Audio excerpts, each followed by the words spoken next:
ಸುಷ್ಮಾ ಶ್ರೀನಿವಾಸ್ ಅಂತ ಹೇಳಿ ಕರ್ನಾಟಕ ರೈತ ಜನಸೇನಾ ಸಂಸ್ಥಾಪಕ ಅಧ್ಯಕ್ಷರು ಮಾತಾಡೋದು. ಸ್ವಾಮಿ, ನಾವು ಬಿಹಾರದಲ್ಲಿದ್ದೀವ ಕರ್ನಾಟಕದಲ್ಲಿದ್ದೀವ ಅನ್ನೋದು ಮೊದಲು ನಮ್ಗಾಗಿರುವಂತ ಅನುಮಾನ. ನಮ್ಮ ಗೃಹ ಮಂತ್ರಿಗಳಾದ ಪರಮೇಶ್ವರ್ ಸರ್ ಅವರೇ ಏನ್ ಮಾಡ್ತಾ ಇದ್ದೀರಾ ಸ್ವಾಮಿ? ಏನ್ ನಿದ್ದೆ ಮಾಡ್ತಾ ಇದ್ದೀರಾ? ಹೇಗೆ ಭದ್ರತೆ ಇಲ್ವಲ್ರಿ? ಕರ್ನಾಟಕದ ರಾಜಧಾನಿ ಬೆಂಗಳೂರು, ಆ ಬೆಂಗಳೂರಲ್ಲೇ ಹೆಣ್ಮಕ್ಳಿಗೆ ನಿಮ್ ಕೈಲಿ ಭದ್ರತೆ ಕೊಡಕ್ಕಾಗಲ್ಲ ಅಂದ್ಮೇಲೆ ಇನ್ನೇನ್ರಿ ಸ್ವಾಮಿ ಮಾಡ್ತೀರಾ ನೀವು?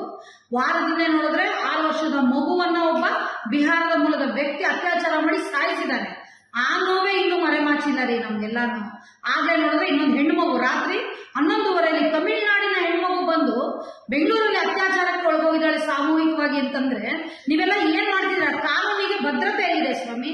ಈ ರೀತಿ ಮಾಡ್ಕೊಂಡು ಹೋಗ್ತಾ ಹೋಗ್ತಾ ನೀವು ನಮ್ಮನ್ನೆಲ್ಲ ಎಲ್ಲಿ ಕರ್ಕೊಂಡು ನಿಲ್ಲಿಸ್ತಿರೋ ಅರ್ಥ ಆಗ್ತಾ ಇಲ್ಲ. ಅದೇ ನಿಮ್ಮನೆ ಹೆಣ್ಮಗುಗಾಗಿದ್ರೆ ಏನ್ರಿ ಸ್ವಾಮಿ ಮಾಡ್ತಾ ಇದ್ರಿ?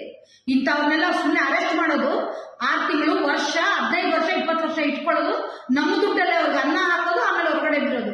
ಇದಲ್ಲ. ನಿಮ್ಗೆ ತಾಕತ್ತಿದ್ರೆ ಶೂಟ್ ಔಟ್ ಸೈಡ್ ಆರ್ಡರ್ ಮಾಡಿ. ಫಸ್ಟ್ ಯಾರನ್ನ ಒಬ್ಬರನ್ನ ಇಬ್ಬರನ್ನ ಶೂಟ್ ಔಟ್ ಸೈಡ್ ಆರ್ಡರ್ ಮಾಡಿ ಕಳಿಸಿ ಅವ್ರನ್ನ. ಆಮೇಲೆ ನೋಡಿ ಜನ ಹೇಗೆ ಎಚ್ಚೆತ್ಕೊಳ್ತಾರೆ ಅಂತ. ಮೊದಲು ಹೆಣ್ಣು ಮಕ್ಕಳಿಗೆ ಗೌರವವನ್ನು ಕೊಡೋದು ಕಳೀರಿ.